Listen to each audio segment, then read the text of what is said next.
सारी खबरें शुभ नहीं होती, कुछ मंगल भी होती हैं और जो ना शुभ हो और जो ना मंगल वो करती हैं सावधान। शुभ बताने, मंगल दिखाने और सावधान करने के लिए मैं आपके साथ हूं सुमित चौधरी। जम्मू में हाल ही में हुई आतंकी वारदातों के बाद फाल्कन स्क्वाड का नाम सबसे ज्यादा चर्चाओं में आने लगा है। दरअसल आसान शब्दों में कहें तो ये वो भाड़े के सुपारी किलर हैं जो सीमा पार से आए चंद पैसों और चर्चाओं में रहने के लिए जम्मू कश्मीर में हिंदू आबादी को निशाना बनाते रहते हैं। ये वो भाड़े के आतंकी है जो रात के अंधेरे में मासूमों और निहत्थे लोगों पर हमला करते हैं। लेकिन अब भारत सरकार ने इन भाड़े के आतंकियों को ही नहीं बल्कि सीमा पार बैठे इनके आकाओं के खिलाफ भी बड़ी स्ट्राइक प्लान करने का तैयार कर ली है, जिसमें न सिर्फ इन आतंकी संगठनों के ऑनलाइन प्रोपेगेंडा के साथ साथ सीमा पार से घुसपैठ, हथियार और ड्रग्स की तस्करी पर भी अंकुश लगाया जा सकेगा।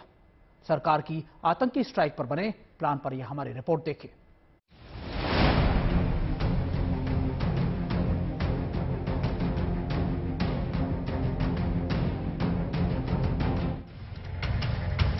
आतंक पर सरकार का करारा प्रहार। लश्कर से जुड़े आतंकी संगठन टीआरएफ पर लगा बैन। लश्कर-ए-तैयबा के कई कमांडर्स को माना आतंकी। अबू खुबैब और शेख सज्जाद गुल आतंकवादी घोषित। जम्मू कश्मीर में टारगेट किलिंग पर लगेगी लगाम। केंद्र सरकार ने आतंक पर कड़ा प्रहार करते हुए आतंकी संगठन लश्कर-ए-तैयबा के प्रॉक्सी संगठन द रेजिस्टेंस फ्रंट यानी टीआरएफ की नकेल कस दी है। गृह मंत्रालय ने टीआरएफ को आतंकी संगठन घोषित कर घाटी में आतंकियों की कमर तोड़ दी है। गृह मंत्रालय ने इसे लेकर बाकायदा नोटिफिकेशन भी जारी कर दिया है। 2019 में अस्तित्व में आया ये आतंकी संगठन कश्मीर घाटी में टारगेट किलिंग के लिए जाना जाता है। गृह मंत्रालय के अनुसार टीआरएफ युवाओं को ऑनलाइन भर्ती कर आतंकी गतिविधियों में शामिल कर रहा है। वहीं गृह मंत्रालय की ओर से ये भी कहा गया है कि सीमा पार से घुसपैठ, हथियारों और ड्रग्स की तस्करी में भी टीआरएफ शामिल है। लश्कर-ए-तैयबा के छद्म नाम से चला रहे संगठन द रेजिस्टेंट फ्रंट यानी टीआरएफ पर केंद्रीय गृह मंत्रालय ने कदम बढ़ाते हुए इस पर बैन लगा दिया है। साथ ही इसको आतंकी संगठन भी घोषित कर दिया है। दरअसल पिछले कुछ महीनों में लगातार ऐसी जानकारियां केंद्रीय गृह मंत्रालय के पास पहुंच रही थी। साथ ही सुरक्षा एजेंसियां भी अपनी रिपोर्ट दे रही थी कि ये आतंकी संगठन टारगेटेड किलिंग में शामिल है। इसके लिए तमाम उसने हिट स्क्वाड भी बना रखे थे। फाल्कन हिट स्क्वाड टीआरएफ का एक ऐसा संगठन था जो कि बाहर से आए हुए लोगों को जम्मू कश्मीर में टारगेट करते थे। साथ ही कश्मीरी पंडितों को भी निशाना बनाया जा रहा था। आतंकी संगठन टीआरएफ पर बैन लगाने का ऐलान करते हुए गृह मंत्रालय ने ये भी कहा कि ये आतंकी संगठन सुरक्षा बलों और आम नागरिकों को निशाना बनाता है। गृह मंत्रालय ने टीआरएफ को देश की राष्ट्रीय सुरक्षा और संप्रभुता के लिए खतरा बताया है। सूत्रों के मुताबिक जम्मू कश्मीर में टारगेट किलिंग के कई मामलों में टीआरएफ का नाम सामने आता रहा है। टीआरएफ जितने भी आतंक संगठन जितने भी हमले होते हैं, वारदातें होती हैं 2018 के बाद, उसमें हरदम वो अपना उसकी क्रेडिट लेता रहा है और जो नैरेटिव थी पाकिस्तान और चाइना की कि ये पूरा का पूरा इंडिजिनस है, उसका रूप ले लिया है। तो इसको एक आतंकवादी संगठन घोषित करने से, क्योंकि इसके बाद इसको यूएन से भी डेजिग्नेशन होना चाहिए और दूसरे मुल्कों से भी मिलना चाहिए कि टीआरएफ है, क्योंकि इसकी फंडिंग, इसके जितने भी टेररिस्ट हैं वो सारे संगठनों से ली गई हैं। कहने के लिए तो फोरफ्रंट है, एलईटी का कहते हैं कि हाफिज सईद की ये फंड है, जमाते उद्दावा की एक जिस तरह से नाम बदला था एलईटी ने, उस तरह से तो एक बहुत बड़ा कदम है। सूत्र बताते हैं कि हाल के दिनों में टारगेट किलिंग में टीआरएफ के हिट स्क्वाड फाल्कन स्क्वाड का नाम सामने आ चुका है। इंटेलिजेंस ब्यूरो ने हाल ही में टारगेट किलिंग करने वाले आतंकी संगठनों के प्लान को डिकोड किया था। फाल्कन स्क्वाड टीआरएफ का हिट स्क्वाड है जो जम्मू कश्मीर में सुरक्षा बलों के लिए बड़ा चैलेंज बना हुआ है। सूत्रों के मुताबिक ये आतंकी मॉड्यूल छोटे पिस्टल से टारगेट किलिंग को अंजाम देता है। नए आतंकी मॉड्यूल के पास टर्किश मेड कॉनिक पिस्टल की बड़ी खेप आ चुकी है। इन नए आतंकी मॉड्यूल या हाइब्रिड आतंकी के पास ये पिस्टल आईएसआई की मदद से पहुंच रहा है, जिसका इस्तेमाल कश्मीर घाटी में टारगेट किलिंग के लिए किया जा रहा है।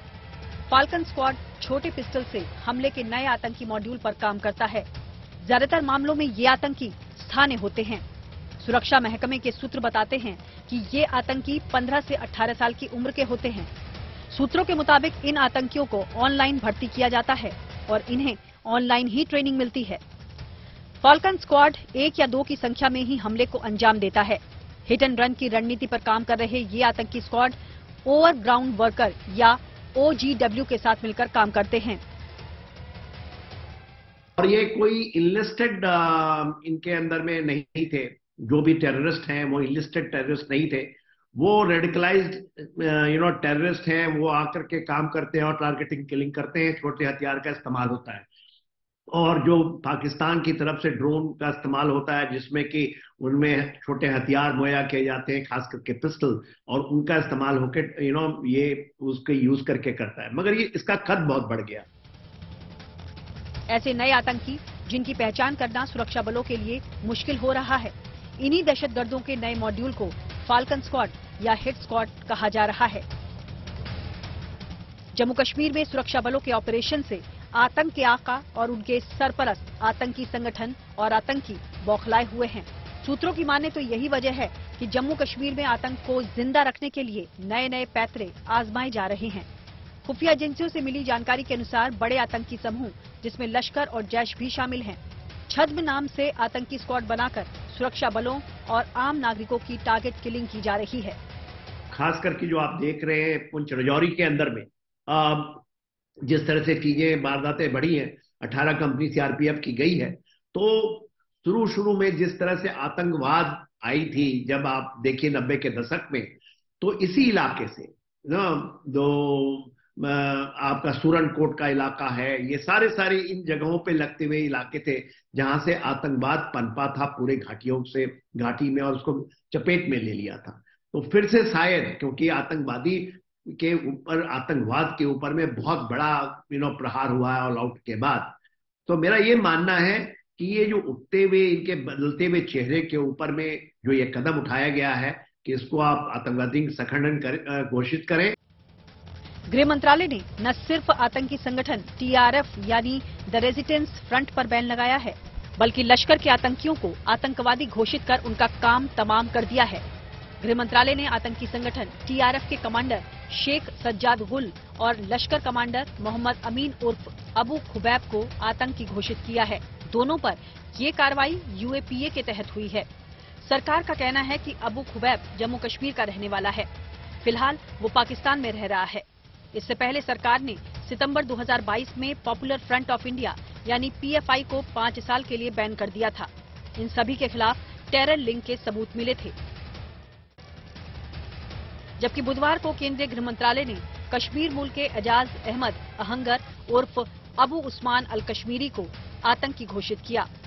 खूंखार आतंकी एजाज अहमद अहंगर के अल-कायदा से संबंध है और वो दुनिया के दूसरे आतंकवादी समूहों के संपर्क में है। वो भारत में इस्लामिक स्टेट यानी IS को फिर से शुरू करने में जुटा है। एजाज अहमद अहंगर वर्तमान में अफगानिस्तान में रह रहा है और वो इस्लामिक स्टेट जम्मू कश्मीर यानी ISJK के लिए आतंकियों को भर्ती करने वालों में प्रमुख है। अहंगर जम्मू कश्मीर में 2 दशकों से वांटेड आतंकी है। फिलहाल उसने कई आतंकी संगठनों के बीच चैनल बनाकर जम्मू कश्मीर में आतंकी घटनाओं को अंजाम देने की प्लानिंग शुरू कर दी है। जब से तालिबान अफगानिस्तान में आई है, वहां पर अल-कायदा और इस्लामिक स्टेट खोरासान पैर पसार लिया है और बहुत ज्यादा उनका एक प्रकार से ताना बाना बन गया है। और ये जो आतंकवादी हैं, स्पेशली इस्लामिक स्टेट के और अल-कायदा के, वो अब काफी सक्रिय हैं अफगानिस्तान से। यूं तो वहां पर लश्कर तोबा जैसे मोहम्मद के भी हेडक्वार्टर शिफ्ट हुए हैं, तो हमें इसके लिए बहुत चौकन्ना रहना पड़ेगा। यानी केंद्र सरकार आतंकवाद और आतंकवादियों को बख्शने के मूड में नहीं है। आतंक और आतंकवाद को शह देने वाले संगठनों और उनके सरपरस्तों की कमर तोड़ने का ब्लूप्रिंट तैयार कर लिया गया है। दिल्ली से जितेंद्र सिंह के साथ bureau report, good news today. करीब 51 साल बाद पाकिस्तान में एक बार फिर इतिहास दोहराने वाला है। एक बार फिर पाकिस्तान के कई टुकड़े होने वाले हैं। यह बात कोई और नहीं बल्कि पाकिस्तान के बूते खड़ा हुआ तालिबान कर रहा है।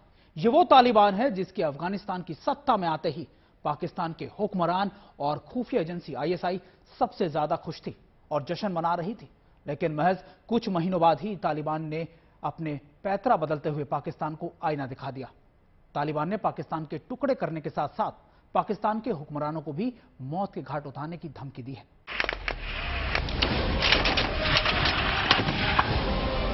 पाकिस्तानी आर्मी और अफगानिस्तान में डेरा डाल चुके आतंकी संगठन तहरीक तालिबान के आतंकियों के बीच जंग ऐलान हो चुका है।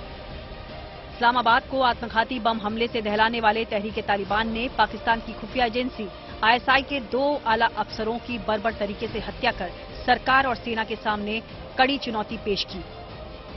तहरीक तालिबान पाकिस्तान सिर्फ तालिबान के लिए एक तरीके का मोहरा है। असल में तालिबान पाकिस्तान पर कब्जा करना चाहता है और इसके जरिए भारत की सीमाओं तक वो पहुंचना चाहता है। ये जानकारी दी है एक पत्रकारों के समूह ने, जिसमें ये कहा गया है कि तहरीक तालिबान पाकिस्तान जिस तरीके से पाकिस्तान में कार्रवाई कर रहा है, उसका मकसद ये है कि तालिबानी शासन पाकिस्तान तक स्थापित करना। यही नहीं, जानकारी ये भी मिली है कि अफगानिस्तान के इलाके से बढ़ करके पाकिस्तान का जो खैबर पख्तूनख्वा का इलाका है, वहां तक तहरीक तालिबान पाकिस्तान काम कर रहा है और वहां के कई इलाकों में वो हमले भी कर रहा है। आतंकी संगठन तहरीक तालिबान की ओर से बहुत दिन बाद ISI पर इतना बड़ा हमला किया गया। यही नहीं, TTP आतंकियों ने अब पाकिस्तान के प्रधानमंत्री शहबाज शरीफ और विदेश मंत्री बिलावल भुट्टो जरदारी को भी जान से मारने की धमकी दी है। TTP ने चेतावनी दी है कि शहबाज और बिलावल दोनों ही पाकिस्तानी सेना के साथ उनकी जंग से दूर रहें, नहीं तो इसका अंजाम भुगतने के लिए तैयार रहें। पाकिस्तानी विदेश मंत्री बिलावल भुट्टो ने TTP की धमकी पर कहा कि वो मौत से नहीं डरते। हम समझते हैं कि दहशतगर्द और इंतहा पसंद पाकिस्तान के दुश्मन हैं। हम समझते हैं कि दहशतगर्द और इंतहा पसंद इंसानियत का दुश्मन है। हम समझते हैं कि इंतहा पसंद और दहशतगर्द हमारे मजहब इस्लाम के दुश्मन हैं और इसलिए हम इनसे जो अपीजमेंट का पॉलिसी चलता आ रहा है, जो खान साहब का अपीजमेंट का पॉलिसी चलता आ रहा है, हम उसका सख्त मुखालफत करते हैं। हमने पहले भी मुतालबा किया और आज भी मुतालबा करते हैं कि ये अपीजमेंट पॉलिसी का खात्मा होना चाहिए और दहशतगर्दों और इंतहा पसंदों का वही सलूक होना चाहिए जो हम किसी और क्रिमिनल के साथ करते हैं और इस पे कोई कॉम्प्रोमाइज नहीं किया जा सकते हैं। प्रधानमंत्री शहबाज शरीफ और बिलावल भुट्टो लगातार TTP के आतंकियों को खुलकर धमकी दे रहे हैं और अफगानिस्तान की तालिबान सरकार को भी आड़े हाथों ले रहे हैं। वहीं पाकिस्तान की गृह मंत्री राना सनाउल्लाह ने अफगानिस्तान के अंदर घुसकर TTP के आतंकियों के खात्मे का ऐलान भी किया। बिल्कुल लड़ाई के लिए जो है वो तैयारी भी है और कल अस्करी क़यादत की तरफ से जो पॉलिटिकल लीडरशिप है मुल्क की, उसे पूरा यकीन दिलाया गया कि हम इस कैपेसिटी में हैं, हमारे पास इतनी ताकत है कि हम उनको सॉर्ट आउट कर सकते हैं और हम उनको जो है वो कोई ऐसा कतन कोई ऐसी जो है वो वीकनेस नहीं है कि जिसकी वजह से हम कोई जो है वो ऐसी गुफ्तगू की तरफ बढ़ें जो हमारे आईन और कानून के जो है वो मुतसादिफ हो। यही नहीं, कहा तो ये भी जा रहा है कि अमेरिका भी TTP के खिलाफ पाकिस्तान को मदद देने जा रहा है। इससे तालिबान भड़क उठा है और अफगानिस्तान के रक्षा मंत्रालय ने कहा है कि वो सीरिया नहीं है और पाकिस्तान के किसी भी हमले का मुंहतोड़ जवाब देने के लिए तैयार है। TTP का एक्चुअल गठन घोषित तो 2007 में उन्होंने किया, जब उन्होंने इसको एज ए टेररिस्ट ऑर्गेनाइजेशन अलग धड़ा बताया और पाकिस्तान की तालिबान को कह के दिखाया। मगर जो अफगानिस्तान तालिबान है और पाकिस्तान तालिबान दोनों एक है, एक साथ इन्होंने काम किया है। इनके पूरे के पूरे जो शरिया लॉ से पूरे देश चलाना चाहते हैं और केवल इस रीजन को नहीं, पाकिस्तान अफगानिस्तान रीजन में नहीं, बट इनकी मंशा बहुत बड़ी है। अफगानिस्तान और पाकिस्तान पर गहरी नजर रखने वाले पत्रकारों और विशेषज्ञों का समूह द खोरासान डायरी का मानना है तालिबान TTP आतंकियों के जरिए पाकिस्तान पर कब्जे की चाल चल रहा है। यही नहीं, TTP आतंकी भी ठीक उसी तरह की चालें चल रहे हैं जिनके बल पर तालिबानी आतंकी अफगानिस्तान में सत्ता में आए हैं। अफगानिस्तान के तालिबानी आतंकी TTP के जरिए पाकिस्तान के खैबर पख्तूनख्वा प्रांत के कबायली इलाके में अपने प्रशासनिक ढांचे को स्थापित करने में जुट गए हैं। लेकिन पाकिस्तान के विदेश मंत्री और पाकिस्तान पीपल्स पार्टी के अध्यक्ष बिलावल भुट्टो ने साफ कर दिया है कि पाकिस्तान दहशतगर्दी को बर्दाश्त नहीं करेगा। और अगर मुकाबला करना पड़ा तो हम एक बार फिर मुकाबला करने के लिए तैयार है, मगर हम अपना मुल्क पे ना अपना अमन पे सौदा करने के लिए तैयार है। अफगानिस्तान में हिंसा के दौर में तालिबान ने साल 2005 में ही समानांतर गवर्नरों और जिला गवर्नरों की नियुक्ति करनी शुरू कर दी थी। इसके बाद तालिबान ने 18 आयोगों का गठन किया, जिन्होंने मंत्रालयों के रूप में काम करना शुरू कर दिया। इसमें सेना, वित्त और संस्कृति मंत्रालय शामिल था। तालिबान का सैन्य आयोग सबसे शक्तिशाली था। धीरे धीरे तालिबान ने अफगानिस्तान के नए प्रांतों में भी अपनी पकड़ मजबूत की और वहां समानांतर गवर्नर का ऐलान कर दिया ताकि वो शासन कर सके। आपका अलकायदा या आईसिस का है जो एक बोलते हैं कि पूरा का पूरा इस रीजन में, जिसमें भारत भी शामिल है, तो उनका बड़ा मंसूबा तो है। और तरीके तालिबान पाकिस्तान 2007 के बाद 2008 में आपको याद होगा कि स्वात वैली जो फेडरल एडमिनिस्ट्रेटिव एरिया रीजन होता है खैबर पख्तूनख्वा, उसमें पूरा का पूरा उन्होंने आजाद करवा दिया। खोरासान डायरी का मानना है कि तालिबान के अफगानिस्तान पर कब्जे के बाद अब टीटीपी आतंकी भी इसी रणनीति पर जुट गए हैं। पिछले साल फरवरी महीने में टीटीपी ने अपने ढांचे के पुनर्गठन का ऐलान किया।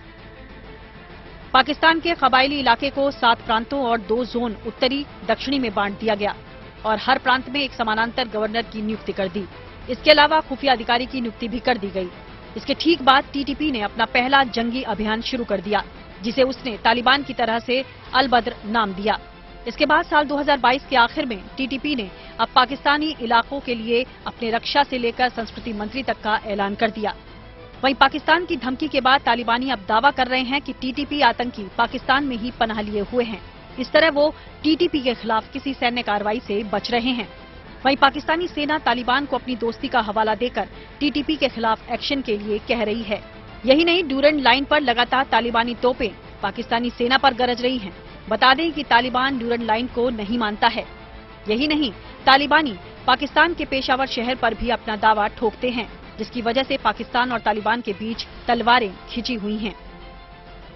खास करके अफगानिस्तान तालिबान को जिस तरह से अमेरिका के विड्रॉल के बाद, जिसमें पाकिस्तान ने बढ़ चढ़ के लिया और उन्होंने कहा कि हमने इमरान खान तो यहाँ तक कह गए कि हम गुलामी की जंजीर काट दिए, गुलामी की जंजीर अमेरिका को कह रहे थे, उनकी काट दी और अब हमने ये करके दिखाया। अब इनके उल्टे बांस बरेली को इनको पड़ गए, इनको अब उल्टा ही इनके ऊपर। देखिए, तरीके तालिबान पाकिस्तान को सीज फायर हुआ था जून में और उसमें अफगानिस्तान तालिबान को इन्होंने कहीं इन्वॉल्व किया था। खोरासान डायरी ने कहा कि पाकिस्तान के भविष्य पर ग्रहण लगता दिखाई दे रहा है। अफगानिस्तान सीमा, खैबर पख्तूनख्वा और बलूचिस्तान में हिंसा के साथ अस्थिरता बढ़ सकती है। इसके अलावा इस हिंसा की आग अब पाकिस्तान के शहरी इलाकों तक फैलने की आशंका भी बढ़ गई है। टीटीपी के एक आतंकी ने पिछले दिनों पाकिस्तानी संसद का एक वीडियो जारी किया था और लिखा था कि हम आ रहे हैं। इस बीच तालिबान के एक कट्टर समर्थक ने नक्शा जारी किया है। इस नक्शे में पाकिस्तान पर पूरी तरह से तालिबान का सफेद झंडा लहरा रहा है, यानी आतंक को पनाह देने वाले पाकिस्तान के अच्छे दिन आने वाले हैं। Bureau report, good news today. वैसे तो सही कहा गया है, जो बोओगे वो ही काटोगे। पाकिस्तान के ताजा हालातों को लेकर यह बात 100% सही साबित हो रही है, क्योंकि आम लोगों के मुंह से निवाला छीनने वाले पाकिस्तान और उनकी सेना ने आतंकियों को पाला पोसा, उन्हें बड़ा किया। लेकिन अब वही आतंकी पाकिस्तान को रौंदने का प्लान बना रहे हैं और पाकिस्तान में भूखमरी जैसे हालात पैदा हो गए। लोगों को बिजली और पानी भी ठीक से नसीब नहीं हो पा रहा है। पाकिस्तान को कर्ज देने के लिए भी कोई देश सामने नहीं आ रहा।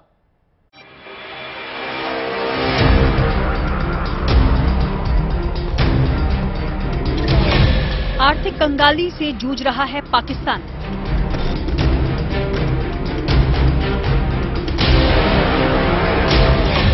$10,000 में गैस सिलेंडर, सैलरी देने के पैसे नहीं।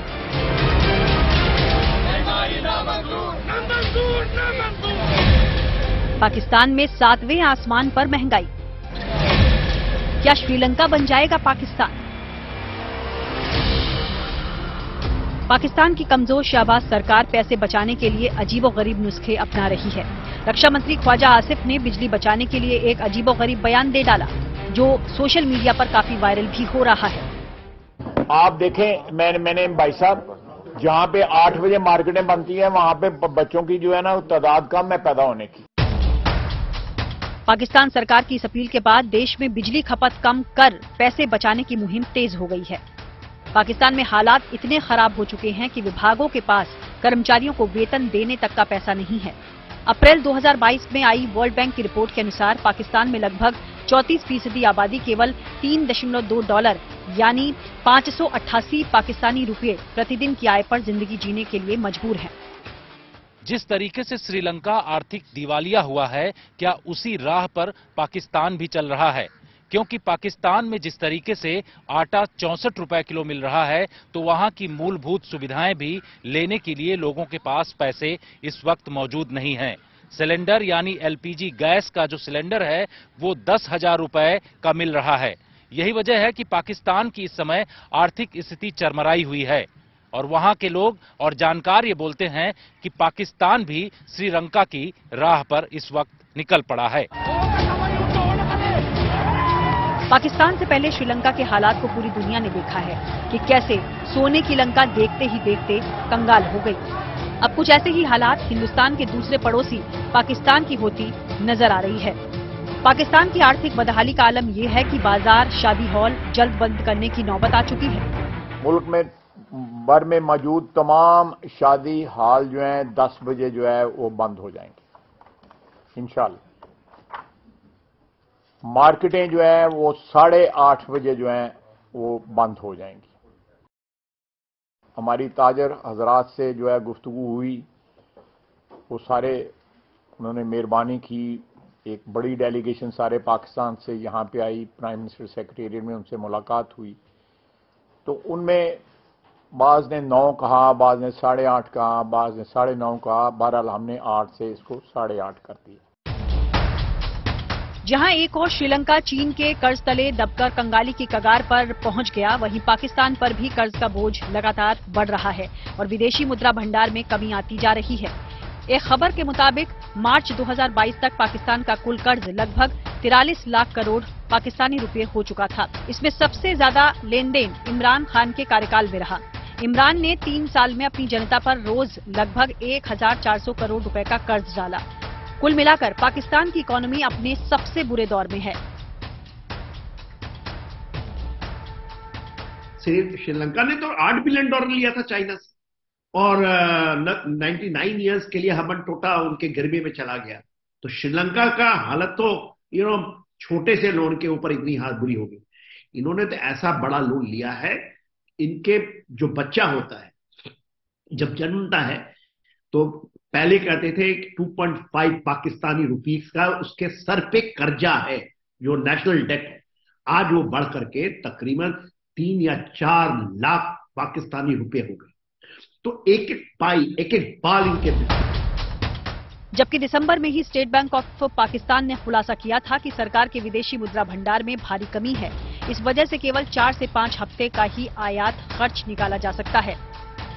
ये एक मसला ही पाकिस्तान की अर्थव्यवस्था के लिए खतरा नहीं है, बल्कि देश के अंदर चल रही राजनीतिक उठापटक भी इसे नुकसान पहुंचा रही है। वहीं दम तोड़ती पाक अर्थव्यवस्था को संभालने में चीन, सऊदी अरब और यूएई लगातार मदद का हाथ बढ़ाते रहे हैं, लेकिन अब कोई कर्ज देने को तैयार नहीं।